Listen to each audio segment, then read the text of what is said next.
Hey guys, my name's Andy Rasman. This video I'll be sharing a Facebook post that I saw. It was actually someone sharing a tweet on Facebook. This tweet read, "People citing the Bible. It's a cool book with some wonderful passages, but it also has ghost sex and giants and super babies and demons. It's why we don't make laws based on Game of Thrones, My Little Pony, or The Legend of Zelda." So basically, because there are supernatural elements, fantastical elements in the Bible, it must be fairy tale, it must be myth, it must all be fictional and made up, and not something that should be a standard of our morality. All right, that's the argument being made. Now, the person that posted this, I wanted to know, well, what would they use or look at as being the ultimate source of morality? So I asked them that question: what's your ultimate standard for morality? Guess what the person replied with?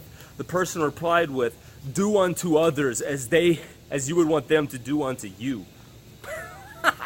You know why it's funny, right? Because that actually comes from the Bible. So this person's ultimate standard for morality came from the Bible.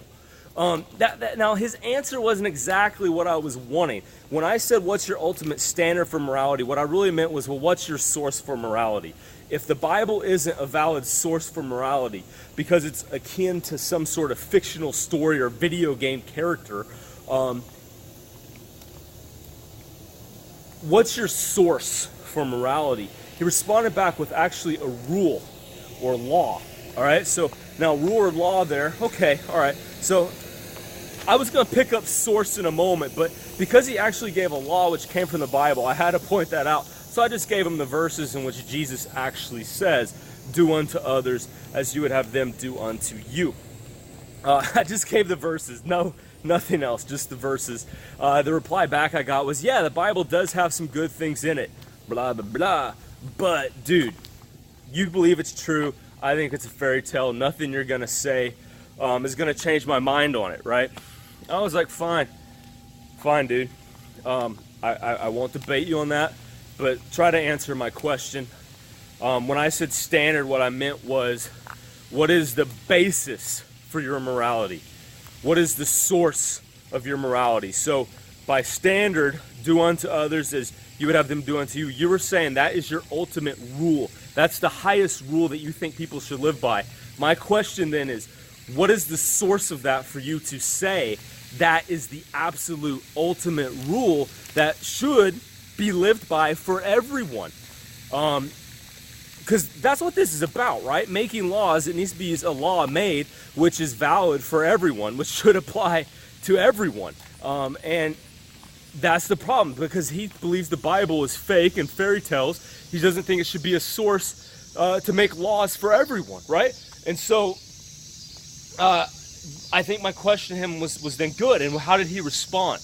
What is the source then for him to know that do unto others as you would have them do unto you should be the rule for everyone to live by, the guiding principle in life? And he gave his experience.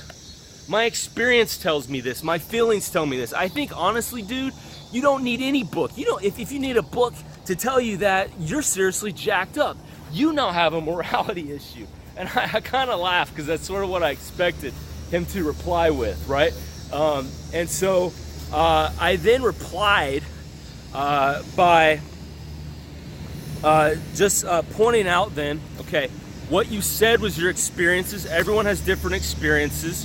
There are clearly people that live absolutely contrary to that, and they can justify their reasoning for it, right? And I go, and even if everyone agreed that that should be the rule that we all should live by, that we should all adhere to, for getting our ultimate understanding of right and wrong, I then asked him, I go, what do you do? Because even that rule is technically subjective, because we're not all going to agree on how we should each be treated, right?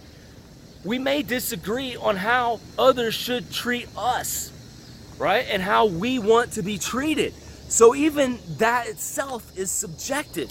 And he actually replied back and said, yeah, I get that. Okay, I do get that. His example was a little crass. He went with anal sex. He said, yeah, so everyone may not care to give or receive anal sex in the same way I do in terms of how to be treated.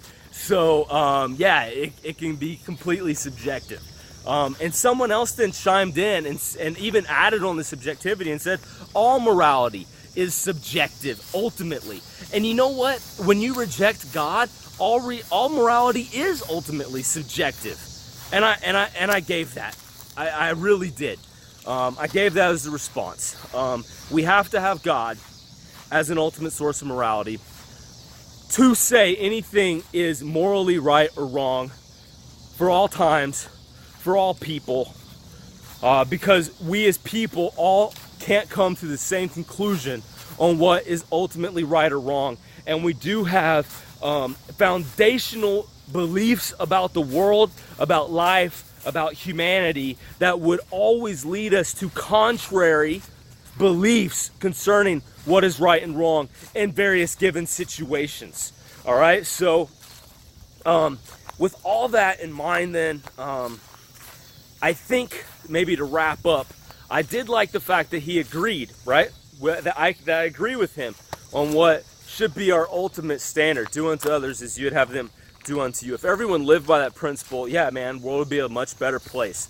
Much, much better place. But we don't all live that way because of sin, right? We are selfish people. We do selfish, harmful things to ourselves and to others. And many times we justify such actions as being right, even though they are wrong.